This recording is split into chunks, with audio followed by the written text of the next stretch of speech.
Guillaume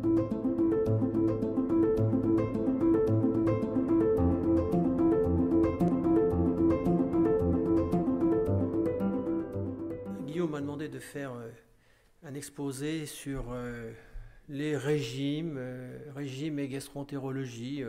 Donc il m'est apparu intéressant de donner des réponses à des questions simples, sous forme de vrai-faux.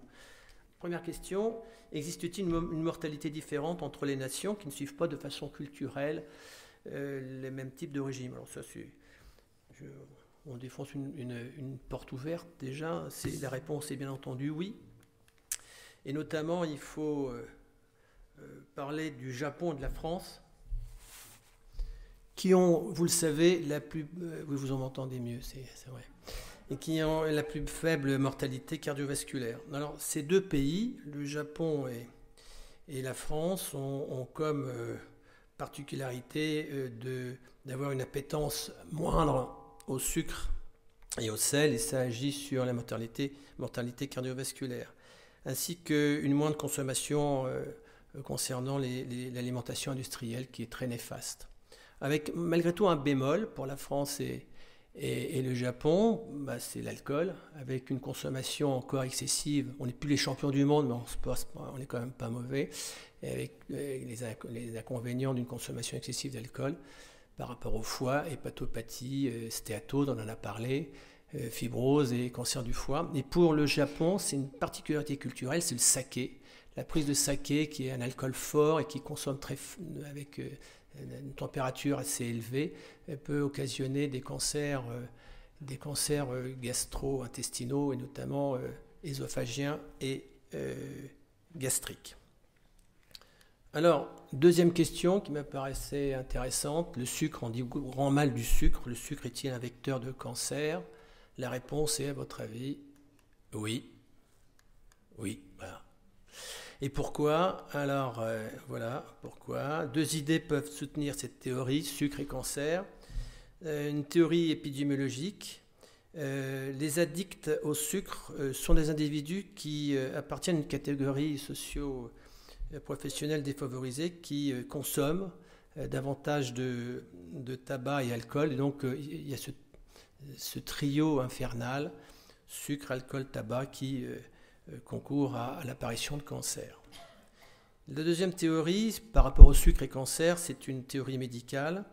Le sucre favoriserait l'obésité qui constitue un facteur de survenue du cancer. Troisième question qui me paraissait intéressante, qui est assez actuelle, c'est le gluten, les FODMAPs, c'est-à-dire les glucides à chaîne courte, et le lait. Sont-ils des aliments délétères pour le tube digestif? La réponse sera un peu plus moins catégorique, c'est à la fois oui et non. C'est davantage une intolérance faisant intervenir le microbiote colique, ça c'est très à la mode, le microbiote colique, les microbes qui sont dans le côlon, sans véritable allergie. Alors, je vous ai mis, vous ne voyez pas très bien comme moi d'ailleurs, les FODMAP. Alors les FODMAP, c'est des sucres courts qui sont mal absorbés au niveau de l'intestin grêle et qui vont aller donc subir une digestion microbienne colique.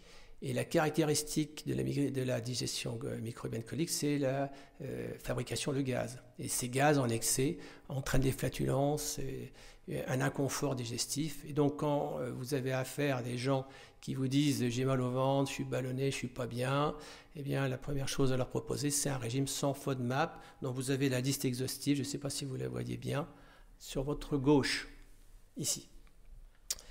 En ce qui concerne l'intolérance au lactose, c'est le même principe. Il y a certaines personnes qui ont un déficit en sécrétion de lactase par les cellules intestinales.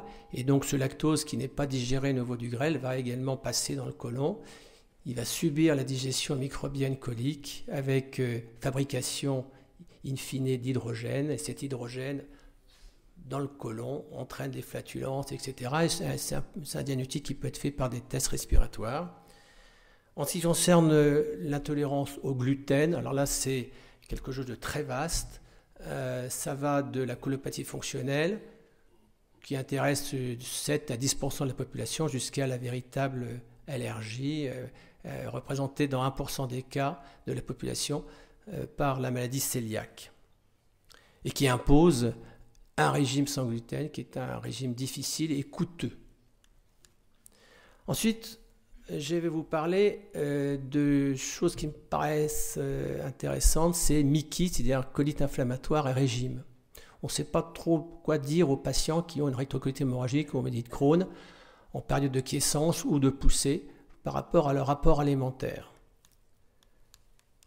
Alors, il faut savoir que lorsque un patient a une colite inflammatoire, Crohn ou rectocolite hémorragique, il a une malnutrition dans 20 à 75% des cas, voire une dénutrition dans 25 à 80% des cas pour le Crohn, et 25 à 50% dans le cas de la rectocolite hémorragique. Alors les mécanismes sont divers. C'est d'abord quand on a mal au ventre, on mange moins, donc réduction de l'ingestat.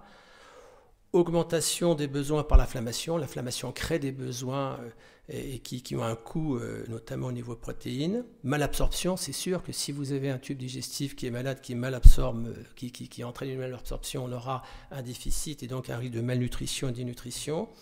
On aura aussi une intervention d'entéropathie exsudative, des saignements. Et puis aussi le rôle qu'on peut proposer aux patients peut être à l'origine de malnutrition et dénutrition. C'est notamment les carences en folate, en vitamine B9, induites par les 5-ASA, qui est une référence dans le traitement des MICI, ou même le méthotrexate lorsqu'on est amené à le prescrire.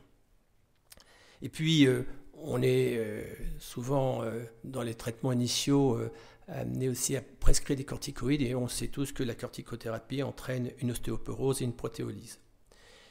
Inversement, les gens qui ont une colite inflammatoire peuvent être atteints d'obésité, c'est le cas dans 15 à 40% des cas, et l'obésité favorise les MICI par des substrats pro-inflammatoires de l'obésité, donc il y a un cercle vicieux. Et la MICI elle-même favorise l'obésité par l'intermédiaire d'hormones régulatrices du comportement alimentaire. Je parle de la gréline et de la leptine. Alors la gréline, pour ceux qui ne le savent pas, ils ne sont pas nombreux, j'en suis sûr, c'est une hormone qui diminue la notion de satiété. Et donc, trop de gréline entraîne ce déficit de satiété, et c'est là où la sleeve gastrectomie, on va revenir à la chirurgie bariatrique, a toute sa place, parce que cette gréline, elle est essentiellement sécrétée dans la partie qu'on enlève dans la sleeve gastrectomie. Et donc, non seulement il y a un effet bariatrique, mais il y a un effet comportemental dans la sleeve gastrectomie, c'était un aparté. La dysbiose aussi, c'est très à la mode aussi. Il a été démontré que les gens qui étaient obèses avaient, sur le plan qualitatif, un microbiote particulier. Alors, en pratique, que doit-on proposer chez les gens qui ont une MICI par rapport à leur apport alimentaire? Si tout va bien, si la personne est en quiescence, il faut apprendre aux gens à prendre plaisir à manger, équilibré, diversifié, sans interdit, sans tabou, sans excès. Il faut faire la part belle au sucre et aux lipides. Ne pas hésiter à leur prescrire du fer quotidiennement, ainsi que la vitamine D. On propose 100 000 unités tous les trimestres, c'est une bonne approche. En cas de poussée, vous avez un patient qui est en poussée, il faut avoir le réflexe de leur proposer d'emblée un régime sans résidus. Le résidu étant un élément qui favoriserait l'inflammation, il faut leur donner un régime sans résidus, c'est-à-dire on va supprimer tout ce qui est fruits et légumes en gros. Il faut également leur demander de diminuer leur consommation au lait, car il y a souvent de façon concomitante une intolérance au lactose avec la MICI, et l'intolérance au lactose peut favoriser la diarrhée. Il faut leur proposer également d'augmenter, ou du moins de pérenniser un apport optimal en protéines à raison d'1,5 g kg jour, à condition qu'il n'y ait pas, bien entendu, d'insuffisance rénale. Il n'y a pas de régime d'exclusion ni de complément alimentaire en dehors du fer dont je vous ai parlé. Les probiotiques ont leur place, notamment chez les gens qui ont été opérés d'une rectocolite hémorragique importante avec colectomie subtotale et anastomose iléo-anal, on donne des probiotiques, ça a été prouvé, le côté bénéfique de ces probiotiques en cas de pochite, qui est cette inflammation anastomotique entre donc, l'iléon et l'anus. Si tout va mal, là, on est très embêté et à ce moment-là, il faut hospitaliser les patients et leur proposer l'alimentation selon la règle du step by step, c'est-à-dire on va leur donner un régime très particulier qui peut aller jusqu'à la nutrition entérale, voire parentérale, mais c'est dans des centres hyper spécialisés. Dans tous les cas, en ce qui concerne le soignant, c'est-à-dire vous, les médecins omnipraticiens, il faut, lorsque vous avez un patient qui est atteint d'une MICI, qu'il aille bien ou moins bien, enfin surtout quand il va bien, ce qui est le plus souvent le cas, il faut savoir le peser régulièrement, évaluer son IMC, rechercher des carences en fer. Donc moi je vous invite à faire tous les 2 ou 3 mois un dosage du fer, de la vitamine D et de la vitamine B12, qui peut être très basse, notamment chez les gens qui ont bénéficié d'une colectomie avec résection d'une partie de l'iléon. Et vous le savez que c'est au niveau de l'iléon que la vitamine B12 est absorbée. Dosage aussi de la vitamine B9. Je vous ai dit tout à l'heure que les gens qui prennent du 5-ASA toute leur vie ou qui ont un traitement par méthotrexate, ils sont sujets à une carence en vitamine B9. Donc, ayez le réflexe du dosage de la vitamine B9, dosage du calcium, de l'albuminémie et donc suppléer s'il y a jamais un manque avéré biologique. En ce qui concerne le patient, il faut savoir le persuader d'avoir une vie la plus normale possible, notamment en période, bien entendu, de quiescence, de ne pas se culpabiliser, de ne pas fumer. Là encore, c'est une chose que vous savez, la maladie de Crohn et le tabac, ça ne fait pas bon ménage. Et donc, si vous avez un patient qui a une maladie de Crohn, lui rappeler que le tabac va être un élément essentiel quant à la poussée éventuelle de sa maladie, ce qui n'est pas le cas pour la rectocolite hémorragique.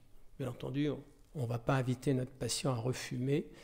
Il y en a certains qui vous posent la question. J'étais mieux, docteur, avant, lorsque je fumais par rapport à ma rectocolite hémorragique. Bon, ce n'est pas notre rôle de leur dire reprenez votre clope pour aller mieux. Et puis chez les patients obèses, vous avez de 25 à 50% des cas. Le régime restrictif, là, je suis désolé Françoise, il ne faut pas leur proposer, faut pas donner il faut simplement leur dire de bouger plus, et bouger plus, on augmente sa dépense énergétique, et donc on permettra à l'obèse qui a une MICI de perdre du poids. Voilà, tous les éléments que je voulais vous parler succinctement. Je vous remercie. Si vous avez des questions, n'hésitez pas.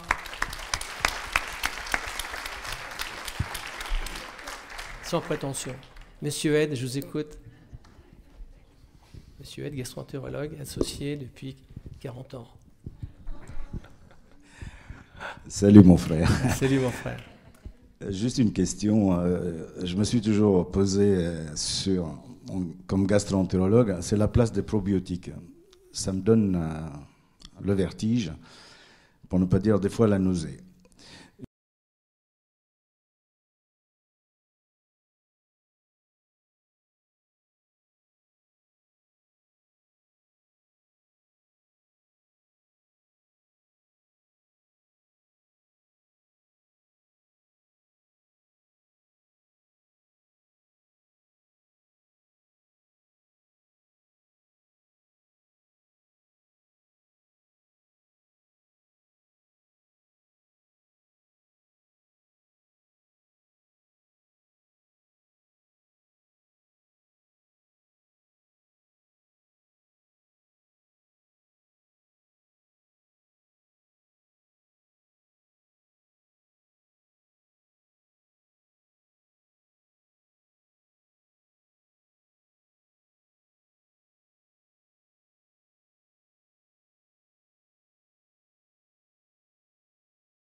Bon, moi, dans ma pratique quotidienne, je suis assez pro. C'est un jeu de mots pro pour les probiotiques. Je pense qu'on ne connaît pas encore l'importance du microbiote colique qui interfère sur énormément de choses, même extra-digestives. Et je suis convaincu qu'un microbiote optimal permettra à nos patients gastro-entérologiques de se porter mieux. Donc j'aurai un avis favorable, mais je suis d'accord avec toi, dans la littérature, il n'y a pas grand-chose, il y a beaucoup de contradictions, et même dans les Mickey, il y a pas mal de contradictions. Moi, personnellement, encore une fois, je suis très pour. J'ai mes canevas, j'ai mes trucs, hein, que ça soit je n'aurais pas dire de faire de pub, j'aime beaucoup le probiologue Florvistic, j'aime bien le Lactibiane, j'aime bien tout ça.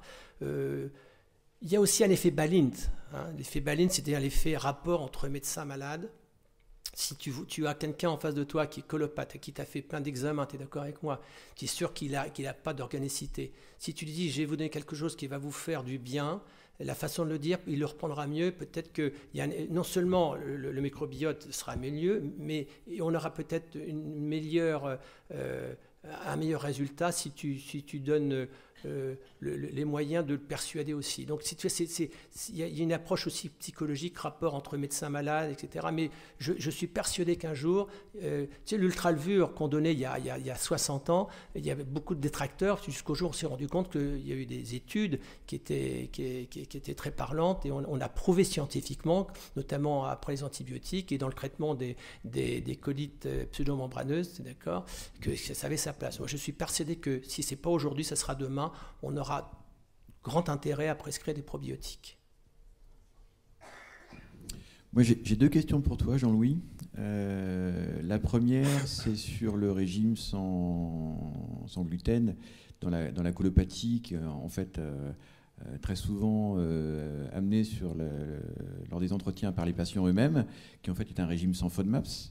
Est-ce que tu le prescris? Est-ce que tu vois derrière des bénéfices?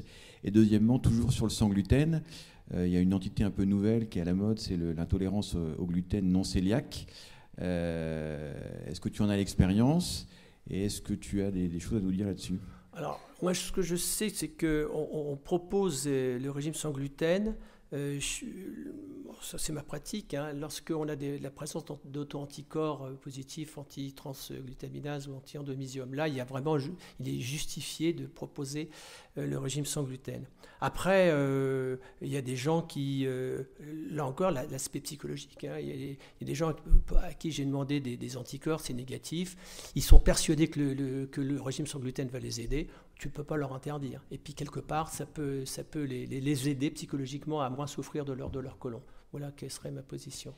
Et alors, est-ce que tu recherches une maladie cœliaque chez les gens qui ont une colopathie fonctionnelle? Parce qu'a priori, il y aurait 1 à 2% de colopathes qui en fait auraient une maladie cœliaque. Jusqu'à 7%. 1 à 7%? Oui, jusqu'à 7%. Donc on peut effectivement, dans le cas de la colopathie, lorsqu'il y a la diarrhée, on peut être amené à faire des biopsies duodénales à la recherche d'une atrophie villositaire. Et lorsque c'est le cas, là, demander les auto-anticorps et proposer le régime sans gluten, qui encore, une fois, n'est pas facile et surtout coûteux. Hein, les aliments sans gluten sont plus chers, malheureusement, que les aliments avec. Et assez carencés, je crois. Et puis assez carencés, oui. Il y a souvent dans ces régimes, il y a souvent des carences en calcium, en vitamine B9 aussi, et en vitamine D. Donc là encore, on retourne en rond, mais c'est vrai qu'à partir du moment où on parle de régime, que ce soit régime par rapport au Mickey, par rapport aux colopathies, etc., il faut avoir le réflexe 2 à 3 fois par an de faire un dosage des vitamines B9, calcium, vitamine D, etc. Et puis fer. Et albuminémie, bien sûr. Pourquoi pas, mais bon, moins là. Moi, j'étais assez surprise, effectivement, dans le bilan initial des patients obèses, des carences qu'ils peuvent avoir d'emblée, du fait, en fait, d'une mauvaise alimentation. La carence de vitamine D, elle est légion. Hein. Bon, vitamine D, elle est générale. Oui, d'autant plus qu'on a eu peu de soleil, par exemple, cette année, donc elles sont encore un petit peu plus sévères. Et puis, moi, je suis surprise des carences en vitamine du groupe B. Et on voit même des carences en vitamine B1, donc la thiamine, donc une carence qui peut être dramatique, évidemment, en post-chirurgie bariatrique, notamment quand ils ont des vomissements répétés. Donc là, c'est vraiment une urgence absolue, parce que les neuropathies peuvent être irréversibles. C'est clair. Donc, oui, je suis surprise. Ils ont des carences en vitamine B1, j'en ai vu quelques-unes, en B9. Ils ont souvent des carences en vitamine D sévères avec des hyperparathyroïdies secondaires. Enfin, alors B9, juste un petit détail pratique. Je demande à une B9 érythrocytaire, donc c'est vraiment la réserve dans les globules rouges, et donc le dosage est remboursé. Alors plutôt que les folates, je crois que c'est pas remboursé par contre. Donc ça c'est un petit aparté. Mais en tout cas c'est vrai que, et puis donc tu l'as tout à fait remarqué, les obèses peuvent être dénutris. Et donc effectivement les indices de dénutrition, les pertes de poids rapides, mais surtout albumine, etc. Et voilà. Donc il y a des obèses dénutris. Donc, la vitamine D est très à la mode, notamment avec le Covid. Je sais pas, mais je crois qu'il y a un gros intérêt. Enfin, ça n'a rien à voir avec ce que je disais, mais la vitamine D aurait son intérêt dans la prévention, dans la contagiosité et puis dans la virulence du Covid.